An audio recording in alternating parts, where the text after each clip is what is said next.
খেলাধুলা, এই ক্রীড়া জগৎ, সংস্কৃতি এইগুলো নিয়ে রাজনীতি করে করে এদেশের বহু ক্ষতি হয়েছে। এদেশের না, বিশ্বের বিভিন্ন দেশে যখনই খেলাধুলার ভিতর রাজনীতি ঢুকে গেছে তখনই সেই দেশের সব নষ্ট হয়ে গেছে। যেমন পাকিস্তান টিম ছিল বিশ্ববিখ্যাত টিম, তারা পৃথিবীতে ওই বিশ্বকাপও জয় করেছে, ওয়ানডে বিশ্বকাপ, টি20 বিশ্বকাপ। কিন্তু তাদের দেশে যখন রাজনীতি ঢুকে গেল, ওই নেওয়াজের মুসলিম লীগ আসলে কেউ ভালো প্লেয়ারকে বাদ দিয়েছে, আবার ইমরান খানের তেহরিক ইনসাফ আসলে ভালো প্লেয়ারকে বাদ দিয়ে তার দলের লোক ঢুকাইছে। ঠিক বাংলাদেশে এটা ছিল না দীর্ঘদিন, কিন্তু এই যে শুরু হলো, আমিনুল ইসলাম বুলবুলের কাছে তামিম ইকবাল একটা শিশু।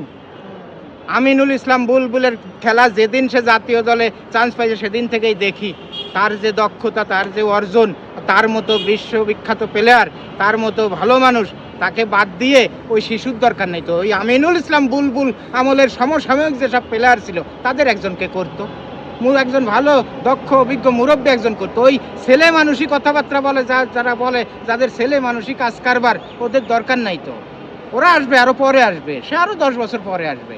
কিন্তু দক্ষ যোগ্য লোকগুলোরে বাদ দিয়ে ওই সেই রাতের অন্ধকারে সমস্ত প্রতিষ্ঠানে যেভাবে রদবদল হচ্ছে, যোগ্য লোককে সরাই দিয়ে অযোগ্য লোক বসানো হচ্ছে, এটাও তারই একটা অংশ। এবং এইভাবে দেশ চলতে পার না। এইভাবে ওই খেলাধুলার ভিতর রাজনীতি ঢুকাইয়ে এইভাবে ওই একজন ভালো প্লেয়ারও সে যদি আওয়ামী লীগ করে তাইতে তার দলে নেওয়া হবে না, এটা কোনো সিস্টেম না। এই করে করে পাকিস্তান টিম ফসে গেছে, এখন খেলতে গেলেই হারে। এই বাংলাদেশের অবস্থাও তাই হবে।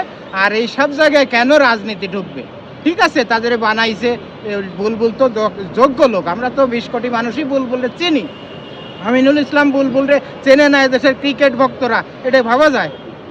তো সেই বুলবুলের মতো মানুষকে বাদ দিয়ে তামিমরে দরকার, অন্য আরেকজনকে বসাইতো, সরকারের অন্য আরেকজন আমলা বসাইতো, সেনাবাহিনীর একজন মেজর জেনারেল বসাইতো, সমস্যা নেই। কিন্তু ওই রাজনীতি করতে যাইয়ে ওই বিরোধকে সামনে এনে আমার তাকে বানাতেই হবে বিসিবির সভাপতি, এরকম কোনো সিস্টেম নাই। তো এটা দরকার নাই। তো এগুলো যে সারা বাংলাদেশের 1.5 মাসের যে রদবদল, যোগ্য লোককে বাদ দিয়ে অযোগ্য লোকগুলোকে বসাচ্ছে, এটা তারই একটা অংশ। আমরা এগুলো চাই না।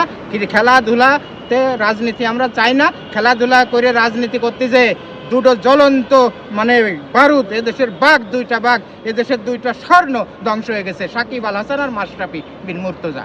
আমরা চাই না রাজনীতিতে প্লেয়াররা আসুক এবং রাজনীতি করে তাদের পদ নিতে হবে। তাদের কি ভাত কাপড়ের অভাব? তারা কি 3 বেলা ভাত খেতে পারে না? তারা কেন এই রাজনৈতিক বিতর্কে আসবে? এই রাজনৈতিক বিতর্কে তারা আসুক, এটা আমরা চাই না। আমরা তামিমকেও পছন্দ করি, আমরা বুলবুলকেও পছন্দ করি। তাদেরকে কিভাবে পছন্দ করি? কারণ রাজনৈতিক ব্যক্তি হিসেবে না, তাদেরকে আমরা পছন্দ করি এদেশের সেলিব্রিটি হিসেবে, এদেশকে পরিচয় করে বিশ্বের দরবারে ভালো প্লেয়ার হিসেবে।